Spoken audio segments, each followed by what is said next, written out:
Le podcast de la CPTS Paris 8. Le docteur Jean-Pierre Houppe est cardiologue, mais s'intéresse particulièrement à la psychologie.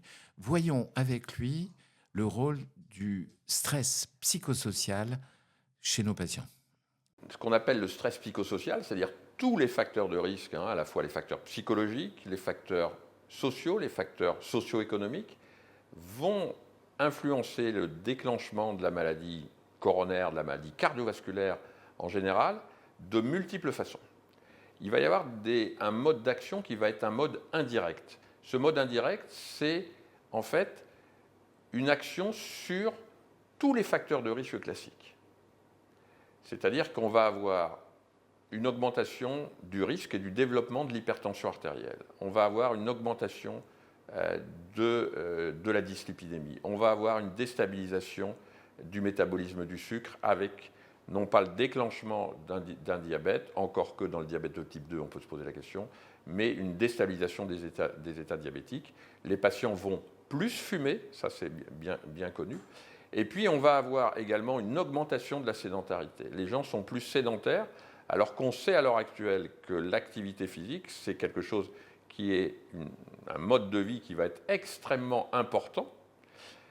Pourquoi ? Parce que l'activité physique, au contraire, va diminuer tous ces facteurs de risque. C'est-à-dire que quand on a une activité physique régulière, d'abord, c'est un rôle social puisqu'on rencontre des gens, donc ça c'est quelque chose qui est important pour le support social. Et puis on va diminuer, on fumera moins, on sait que les gens fument moins, on va avoir une perte de poids, on va avoir une diminution de la tension, on va avoir. Donc l'activité physique, c'est quelque chose dont on pourra reparler, qui est quelque chose qui a un rôle vraiment central.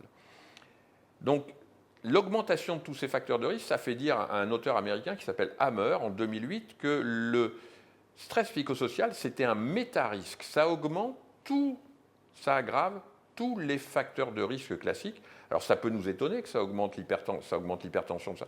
Mais encore une fois, c'est un mécanisme d'adaptation au stress, un mécanisme de survie qui fait qu'on va réagir de cette façon-là. Il y a également une action indirecte qui est une diminution de l'observance. Diminution de l'observance, à la fois diminution de l'observance médicamenteuse, mais également diminution de l'observance en ce qui concerne les règles comportementales qui sont encore une fois sur le mode de vie alimentaire, l'activité physique, la diminution de l'intoxication tabagique. Donc c'est un mode d'action du stress qui va être un mode indirect. Il y a un mode d'action qui va être direct. Et là encore, c'est la mise en jeu par des mécanismes biologiques complexes. Le stress est là pour l'action, il est là pour la survie, c'est ça qu'il faut bien comprendre, il est là pour la survie. Nos réactions biologiques ne sont pas là pour nous maintenir en bonne santé, mais pour nous maintenir en vie. Et donc le stress va nous faire réagir dans un mécanisme de survie avec des effets néfastes. Je dis souvent, j'emploie cette expression en disant la réaction de stress, c'est souvent partir à la chasse au lapin avec un bazooka, c'est-à-dire que la réaction de stress, c'est une réaction qui nous a permis de nous adapter à la vie et elle est indispensable, mais on utilise mal notre cerveau, on déclenche notre cerveau primitif de façon inutile et on va avoir des réactions qui vont être des réactions très spécifiques, qui vont être premièrement des phénomènes inflammatoires, et tout le monde sait que le déclenchement de la maladie artérielle est en grande partie d'origine inflammatoire. Il va y avoir des mécanismes de coagulation, hypercoagulation. Pourquoi hypercoagulation ? Parce qu'encore une fois, le stress active la coagulation, parce que si on est blessé, on va moins saigner à cause du stress, et donc on a une chance de survie. Ça active également d'autres mécanismes, c'est-à-dire on va avoir une baisse de la variabilité sinusale. Vous savez, cette variation de la fréquence cardiaque qui est extrêmement important, le cœur s'accélère et on a une variation entre les complexes cardiaques qui est moins importante. Et donc ça, ce sont des facteurs qui vont être des facteurs spécifiques qui, j'allais dire, cerise sur le gâteau. Il y a une très belle publication il y a une vingtaine d'années d'un auteur qui s'appelait Kopp, qui avait bien montré ces différents facteurs de risque avec la façon générale d'agir, donc indirecte du stress, qui va déclencher progressivement la maladie artérielle, et puis ces facteurs qui vont être des facteurs plus aigus, comme les phénomènes inflammatoires, les phénomènes de coagulation, la baisse de la variabilité sinusale, vont être des réactions qui vont être la cerise sur le gâteau et faire en sorte que le stress va déclencher l'événement aigu. Alors il y a une troisième façon qui est beaucoup moins connue mais qui est extrêmement intéressante, qui est la part génétique. Alors ça c'est un sujet qui personnellement me passionne, c'est-à-dire qu'on sait à l'heure actuelle que nous avons une part génétique et une part épigénétique. C'est cette terminaison de nos gènes qui peut être modifiée par le stress. Et le stress aigu ou le stress chronique va entraîner des modifications de notre épigénétique. Alors, ça a l'air comme ça extrêmement très scientifique. En fait, ça a des conséquences qui sont très, très intéressantes. Je vous cite une publication qui m'a beaucoup passionné.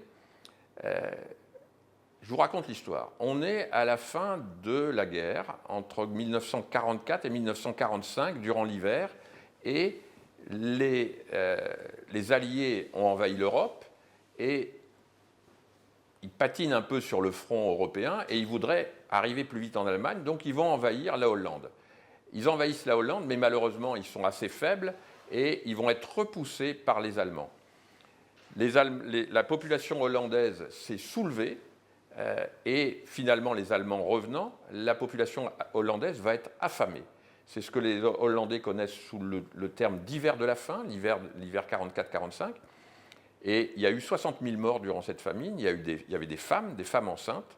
Certaines sont mortes, d'autres ont survécu. Et les Hollandais ont eu l'intelligence en épidémiologie de suivre les enfants nés de ces grossesses et les enfants des enfants des enfants. On en est à la 3e génération, ça s'appelle l'étude Dutch. Et on remarque quoi? On remarque que ces enfants sont des enfants qui sont plus diabétiques, hypertendus, stressés, plus déprimés, avec plus d'infarctus et d'hypertension artérielle. Et donc, ça veut dire que le stress va modifier certaines structures génétiques qui peuvent être transmises et on va avoir une modification de la structure du cerveau émotionnel, du cerveau limbique de ces enfants, qui vont être beaucoup plus sensibles au stress de la vie courante. Alors ça pourrait culpabiliser les femmes qui pourraient se dire, voilà, on peut transmettre un stress à nos enfants. Il faut savoir on vient de le montrer également sur l'épigénétique des spermatozoïdes, donc les hommes peuvent transmettre le même genre de choses. Alors si on le voit, cette épigénétique, cette transmission génétique, à l'échelon d'un individu, ça paraît dramatique. À l'échelon de l'espèce, c'est absolument fabuleux, parce que ça veut dire simplement qu'en l'espace d'une génération, nous sommes capables, l'être humain est capable de transmettre des informations extrêmement importantes sur, entre guillemets, le danger de la vie, sur la façon dont il va falloir s'adapter. Et ça, c'est extrêmement important. Alors, il y a l'épigénétique, mais on sait alors également, ce qui est intéressant, et ça, on n'en parle peut-être pas assez à l'heure actuelle, c'est toute la place de la vie fœtale. Donc ça, on en parle, le stress qui peut être transmis par la mère, mais également sur les premières années de la vie. C'est-à-dire que, sans vouloir dire, parce que tout peut être changé, mais sans vouloir dire qu'on va avoir la santé qui va être inscrite dans les premières années, il faut savoir que ce qui se passe pour un enfant dans les premières années, c'est-à-dire que si un enfant est maltraité, si un enfant est violenté, si un enfant n'est pas aimé, s'il y a un certain nombre de choses qui vont être une adaptation qui sera difficile pour l'enfant, on va avoir des répercussions de santé. J'aime bien dire et rappeler, parce que c'est quelque chose qui est important, qu'à l'heure actuelle, on a, selon les statistiques de l'OMS, on va avoir grosso modo 18% des petites filles qui vont être victimes de viol et 8% des petits garçons. Et donc c'est quelque chose qui est extrêmement important, ça va être un traumatisme précoce qui peut avoir, et on le sait, il y a beaucoup de publications, en particulier des publications nordiques et anglo-saxonnes, sur le rôle. Donc vous voyez que, j'ai un peu insisté là-dessus, mais pour dire que le stress psychosocial va agir de différentes façons, à la fois indirectes, directes, et plus à long terme, par la génétique et l'épigénétique.